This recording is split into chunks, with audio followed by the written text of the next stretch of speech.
What? You are here, mother-in-law. Yes, actually, I moved in a week ago and am already living in this house.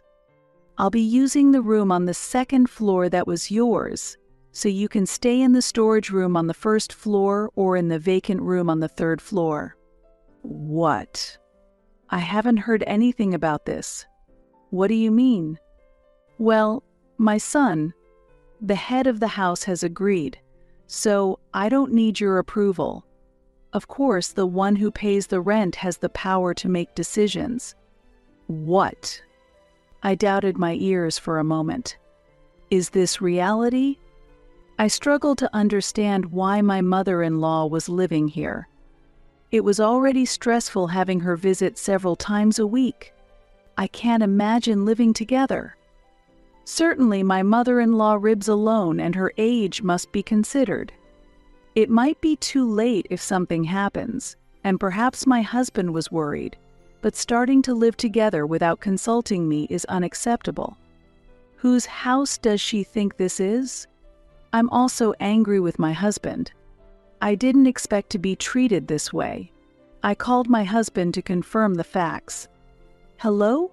When I came home, your mother was here, but is it true that we are going to live together? It's true. What's wrong with that? Isn't it strange? Why didn't you consult me beforehand? I don't think there's a need to. I've explained this many times, but I'm the one paying the rent. So you should follow my decision, right? I was so shocked I couldn't find the words. Yes, he really seems to think so. All right then, continue as you think best. It seems like you're forgetting an important point, though.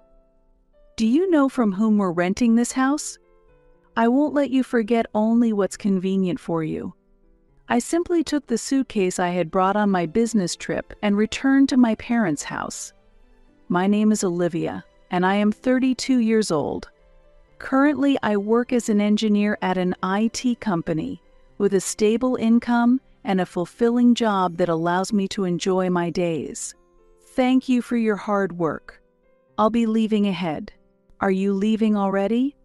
We're all going out for drinks tonight. Want to join? I have plans today. Invite me another time. Is it your boyfriend? Maybe. Work is going smoothly, and thanks to the boyfriend I started dating 6 months ago, my private life is also fun and fulfilling. I have no complaints at all. Everything feels completely satisfying. Work has been really busy lately, hasn't it? I appreciate you making time for me. No problem. I can always make time for someone I love. Thank you so much. The boyfriend a friend introduced me to was truly a considerate and wonderful person who treasured me. I was always grateful for his kindness and thoughtfulness. I was very busy during my university days, studying at a science-focused college, and I didn't have the luxury of time for romance or even for myself. Even after getting a job, I was busy learning new things every day, and I had no room to have a relationship amid all the work. However, he appeared at the end of my 20s. Meeting him felt like fate. And then I thought about a future that included marriage. The days I spent with him were truly blissful, and every day was filled with new joys. I felt deeply fulfilled and happy every day. Every time I thought about our future together, I strongly felt that I wanted to continue spending happy times with him. I want to talk about our plans for the future, about marriage. Yes, I'm thinking of formally introducing you to my parents soon. Of course, I'll propose once I wrap up some work, so just hang in there a little longer, okay? Yes, I understand. I may have rushed him, but I dreamt of being happy together even after marriage. We could clearly imagine our future together, and we're enjoying every day. In 6 months, we will get married, and my parents have decided to pay for the wedding. My parents run their own business and have offered one of their investment properties as our new home. He was raised in a single-mother household and intended to send money home. My parents were supportive of this aspect as well. While preparing to start our new life, we also respected his sense of responsibility towards his family. About the rent, can we live there for free? No, they're proposing $2,000. Normally, it would be rented out for a much higher amount, so this is a special rate. Wait, they're charging us, even though their own daughter and her husband will be living there. Actually, this property was bought as an investment, so there are expenses involved. It wouldn't make much profit. It's unreasonable to expect them to cover the maintenance costs too. But they have the money, so I think they could handle it. I was surprised by my husband's comment. I had not expected him to make such demands on my parents. They do so much for us, yet he seemed to take it for granted. Considering the support and the new home my parents provided us, I was filled with gratitude, but his response puzzled me. Hearing his comment made me think that I might need to reconsider our future living arrangements. Certainly, my parents run a business and are quite comfortable financially. Yet, I am already independent and strongly feel that I should cover my own living expenses. While it might not be a huge burden for my parents to provide the house for free, I do not think it is appropriate as an adult to rely financially on them. They manage their finances strictly as business owners, and my independence is influenced by that. Well, I think it might be a bit presumptuous to not pay any rent at all, considering we'll be living in such a large house and eventually owning it. I explained to my husband, "Your father is really stingy, isn't he? He is a business owner and has an income, so he could be a little kinder. If I were in your parents' position, I would at least provide the house for free," my husband replied. "That's why I've explained it so many times, but why don't you understand?" I wanted to argue back, but I thought that paying $2,000 a month might be tough for my husband, who had expected to live in this large house for free. Still, thinking it should be free is a bit presumptuous. "Can't we lower it to about $1,500, my husband further demanded. "What? A further discount? It would normally cost twice this amount." I couldn't hide my surprise. "Still, you can negotiate a little, right? They are your parents," after all, my husband said. "What are you saying?" "I don't want to be so disrespectful to my parents. If you're really grateful, you wouldn't negotiate like this," I argued. Since we were already getting such a low rate, asking for an additional discount seemed too presumptuous.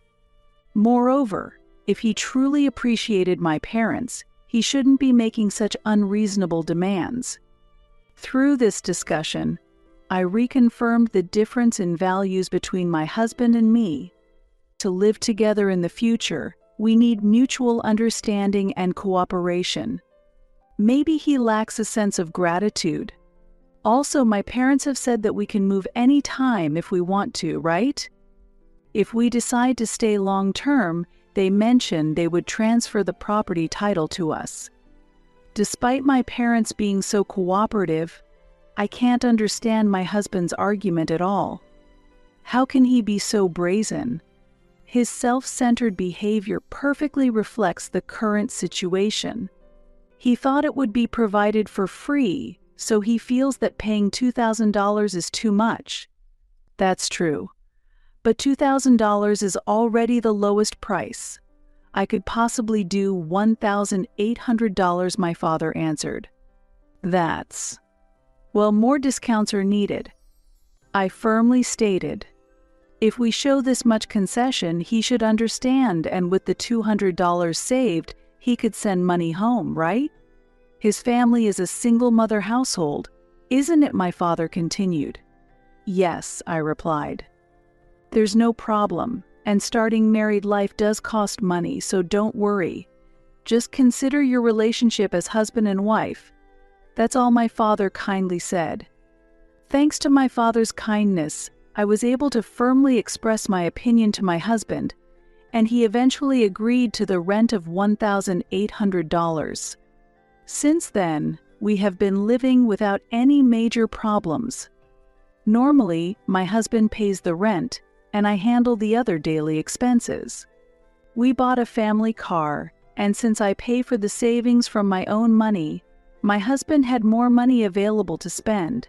However, I don't waste money and generally lead a peaceful life. But my mother will be here in 30 minutes, so let's finish cleaning quickly. What? You're not going to clean before Mom arrives? No, it's not that. But why didn't you tell me earlier? It's difficult when you tell me so suddenly. I don't mind my mother-in-law visiting. But why didn't he tell me earlier? If I had been informed sooner, I would have cleaned the house and finished the chores earlier. I haven't prepared any tea either, and maybe he's not thinking because it's his own mother, but ultimately, I'm the one who feels uncomfortable. Why can't you think of that? I sighed, but it was too late to think about it. I need your help to clean up quickly now. What? It's a hassle, so you do it. It's my day off. Let me rest. What? Isn't your mother coming soon? Wouldn't it be better if you did it? I've been busy lately. What was he saying? I asked him to help clean because his mother was coming, but he didn't intend to lift a finger. I was already irritated by being told so suddenly, and his selfish comment just astounded me. I wanted to finish cleaning quickly. Are you saying I should do everything? That's really not fair, is it? You're the wife, so you should be able to handle that. Why do you always need instructions? Don't forget that I'm supporting you. Supporting? What does he mean? I don't think I am receiving any special support from my husband. Indeed, he pays the rent, but I cover the daily living expenses. Considering the expenses, I contribute more, and I can't understand his arrogant attitude. But arguing would be a waste of time. I should start cleaning immediately. While my husband watched TV on the sofa, I hurriedly cleaned. I was angry, but I managed to finish the cleaning before my mother-in-law arrived. Thank you for having me. It's been a while. Haven't you changed at all? Are you that worried? I don't think I look that old. I'm sorry, I didn't mean it that way. Really, is that so? Do they think I'm someone who would make such sarcastic remarks? Well, my mother-in-law's character hasn't changed since the old days. I understand she was raised by a single mother and cherishes her son, but her affection seems a bit excessive. Even during the marriage introduction, she looked down on me and didn't seem interested in building a good relationship with me. I'm not asking to be particularly close, but I can't understand why she dislikes me so openly. I haven't done anything bad to my mother-in-law, nor have I behaved unreasonably. I wonder what she dislikes about me. My husband sometimes says unreasonable things, and being raised by such a mother, I suppose it's somewhat inevitable. Hey, I've been thinking for a while, isn't your housekeeping a bit lacking? I wouldn't call it a filthy house, but I think you could keep it cleaner. I am trying, but I have a job every day, so I can't devote much time to it, mother-in-law. I also grew up in a single-parent household, but I kept the house clean. Such excuses are unnecessary. No, I am not making excuses. Lately, I have been especially busy, and sometimes I need to complete unfinished tasks at home. If a problem occurs with the system under development, I must finish the corrections before the deadline. If the corrections are delayed, serious issues can arise. It's frustrating to be criticized without understanding my work. Furthermore, let me say that my husband was living on social welfare. My mother-in-law does not work, and is nearly in the same situation as a housewife. Although she was a single mother, she had time on her hands, so it was natural for her to do housework. Comparing her situation to mine is unfair. Moreover, we both work, so I shouldn't be the only one scrutinized but also her son who does nothing. I don't seek conflict with my mother-in-law, but when she starts complaining as soon as she visits, I get angry too. Please don't say that. I'm managing all the housework alone, and it's actually quite challenging. It might sound a bit harsh, but I need to be clear, otherwise you might not understand. What? Are you trying to get your husband to do the housework?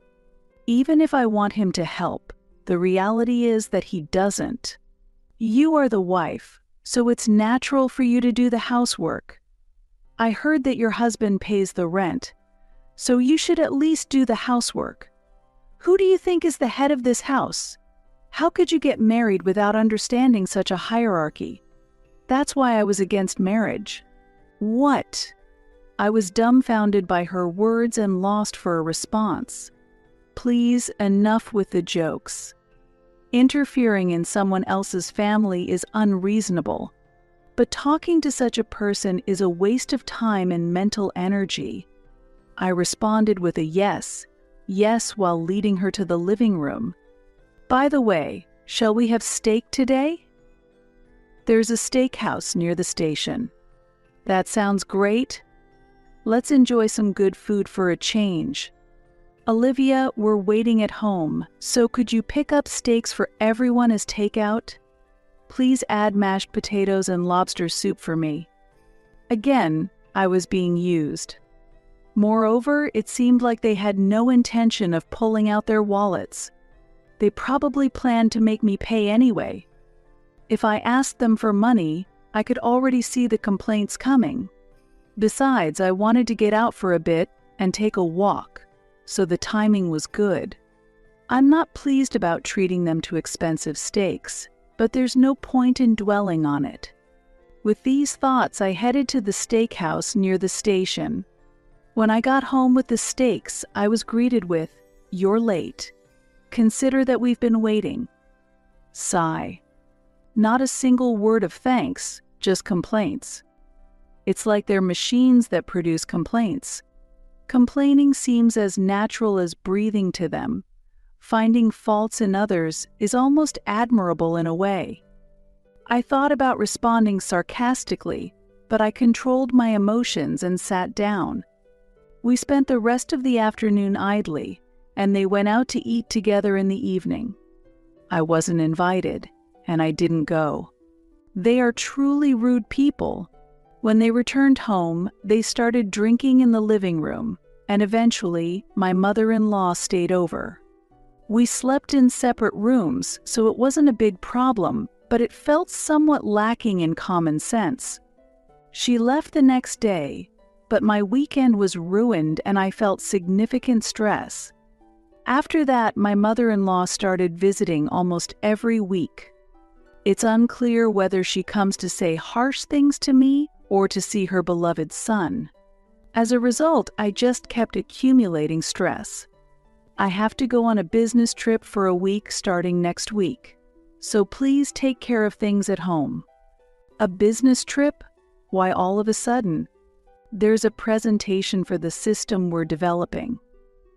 I'm involved as a key developer. I see. While the business trip was real, I was excited to finally have some time alone for the first time in a while. Every week, meetings with my mother-in-law involve listening to her complaints about housework and how a wife should behave. No matter how busy my husband is, he shirks his home responsibilities, never touches housework, and neglects his role, claiming he's the breadwinner. Fed up with this situation, I was looking at the business trip as a chance to refresh. The presentation of the new system was nerve-wracking and more tiring than my regular duties. But a week without anyone complaining and being able to do what I wanted was incredibly soothing. When I returned home from the business trip, I was shocked. "What? Were you here, mother-in-law?" Yes, actually, I moved in a week ago and am already living in this house. I'll be using the room on the second floor that was yours. So you can stay in the storage room on the first floor or in the vacant room on the third floor. What? I haven't heard anything about this. What do you mean? Well, my son, the head of the house, has agreed, so I don't need your approval. Of course, the one who pays the rent has the power to make decisions. What? I doubted my ears for a moment. Is this reality? I struggled to understand why my mother-in-law was living here. It was already stressful having her visit several times a week. I can't imagine living together. Certainly, my mother-in-law lives alone and her age must be considered. It might be too late if something happens, and perhaps my husband is worried, but starting to live together without consulting me is unacceptable. Whose house does she think this is? I'm also angry with my husband. I didn't expect to be treated this way. I called my husband to confirm the facts. Hello? When I came home, your mother is here, but is it true that we are going to live together? It's true. What's wrong with that? Isn't it strange? Why didn't you consult me beforehand? I don't think there's a need to. I've explained this many times, but I'm the one paying the rent. So, you should follow my decision, right? I was so shocked. I couldn't find the words. Yet, he really seems to think so. All right then, continue as you think best. It seems like you're forgetting an important point, though. Do you know from whom we're renting this house? I won't let you forget only what's convenient for you. I took my suitcase that I had brought on the business trip and returned to my parents' house. So he just let his mother live in the house without asking. Don't you think that's strange? I see. So, you've been harassed by your mother-in-law all this time. I didn't want to worry you, Dad, and everyone says it's normal, so I kept quiet, but I can't take it anymore. I see. I understand. I'll take care of it. My father said that and made a phone call. From that day, I started living at my parents' house and haven't been in contact with my husband for a week. Then came Saturday. Together with my father, we went to the house where my husband and mother-in-law were living. When we pressed the intercom, my husband, looking like he had just woken up, opened the door and frowned when he saw us. What? Here's a divorce paper. Can you sign it? What? Wait, what does this mean? I know everything you and your mother have been doing. Please stop deceiving us now. My father stared at my husband sternly, and my husband was clearly frightened.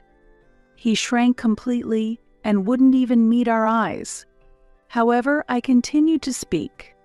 Don't think that you can torment me and get away with it for free. No, there's no need to go that far, isn't there? Who do you think you are? Acting all scared when divorce is mentioned, after you've ignored everything you've done. What do you think I am?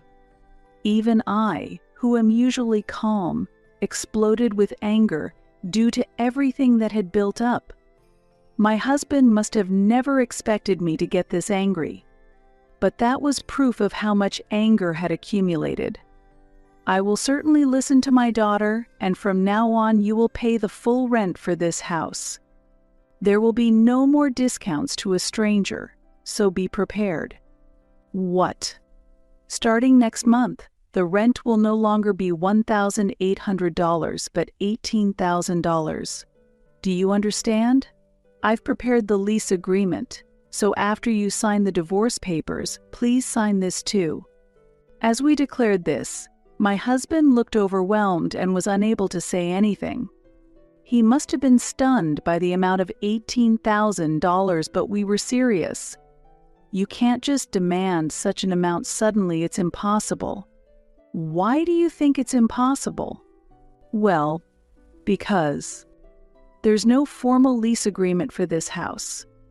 Once you get divorced, we are strangers. You cannot continue to live here. If you can't pay the rent, please leave immediately." Since there was no formal contract, we were able to firmly hold our position. My husband must not have anticipated this situation, but it's too late for regrets now. He should take responsibility for his actions. We were determined to proceed resolutely, regardless of how much he resisted.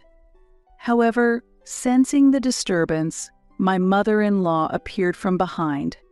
"What's going on here? What on earth is all this? It's been a while. To be clear, this house belongs to me. So, I need you to leave. I want a divorce for my daughter, and I have no intention of letting strangers live here." "What did you say?" "Telling us to leave. How can you say something so unreasonable?" "Who is being unreasonable here? If you want to justify your actions, please feel free to settle it in court." In court. Both my mother-in-law and my husband were shocked by the mention of court, but this was something I had already discussed with my father. We had planned to go to court if they caused problems that became unmanageable. This was my suggestion because reasoning with unreasonable people is pointless. However, due to their lack of common sense, the mention of a lawyer visibly frightened them. Where did all their previous confidence go? They looked at each other, clearly shaken. "You have a job, so moving closer to your workplace is also an option, isn't it? It's just that simple." "But I'm telling you, I don't have the money." "You don't have the money? That must be a joke. Considering your income, you should be able to save some. Were you spending $1,000 a month on leisure?" But I never felt the need to save. I was astonished. He was working normally, and the only expense he was paying was the rent. I was covering the car loan and other living expenses, so I assumed he was saving more. That's why I can't get divorced, and I can't move out. Yes, once you're married, you can't just get divorced easily. It will leave a mark on your family registry. How long will you cling to that outdated thinking? You talk about a mark on the family registry, but I would rather divorce without hesitation than live with unreasonable and self-centered people like you. You have no awareness of what you've done. This is absolutely absurd. Please stop making me angrier. You don't seem to understand how much you've done to me.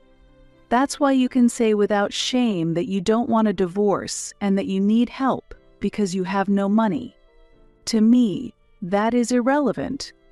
And now I realize that perhaps my husband married me because he was aiming for my parents' business and their properties. Maybe he was more interested in my parents' wealth, living cheaply in this grand house, and the substantial inheritance I would eventually receive than in me personally. Please keep your disdain to yourself. Do not forget that if it goes to court, we will be at an advantage. I am giving you 1 week to leave this house. Wait a minute. Please forgive me. I'll even kneel if it's necessary. Just give me one more chance. I am confident that we can make it right. There might have been some misunderstandings, but we are a married couple who vowed to overcome any difficulties together. That's why I'm considering a divorce, because it's impossible. A marriage can't be sustained just on superficial words. Furthermore, since I've been betrayed, I can no longer trust you. Your actions have ensured that I will never trust you again. As I said before, I have a reliable lawyer on my side. Of course, you can hire a lawyer to negotiate, but considering your situation where you can't even afford moving expenses, it would be wise to avoid unnecessary costs. My father's advice is absolutely right. You don't even have the funds to move, let alone afford a lawyer. And even if you were to hire a lawyer, it would be easy for me to divorce you and evict you from the house. Therefore, there is no point in continuing this conversation. With that, I left with my father and returned to our family home. I had already blocked his phone number, so there were no calls from my husband, but messages continued to come through email and other chat apps. I was truly disheartened by their persistent actions, feeling that they did not understand what I was saying.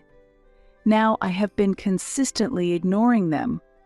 My disappointment in their actions deepened, and I felt irritated that they completely failed to understand my views and emotions. However, to avoid their approach, I made an effort to stay calm and not respond to them.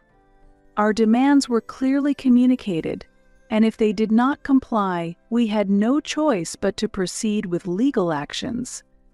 Our position was firm, and we were ready to resort to legal proceedings if our demands were not met. I had strong support, so there was nothing to worry about. With backing from family, friends, and professionals, I was confident that I could overcome any difficulties. By the way, what happened after that?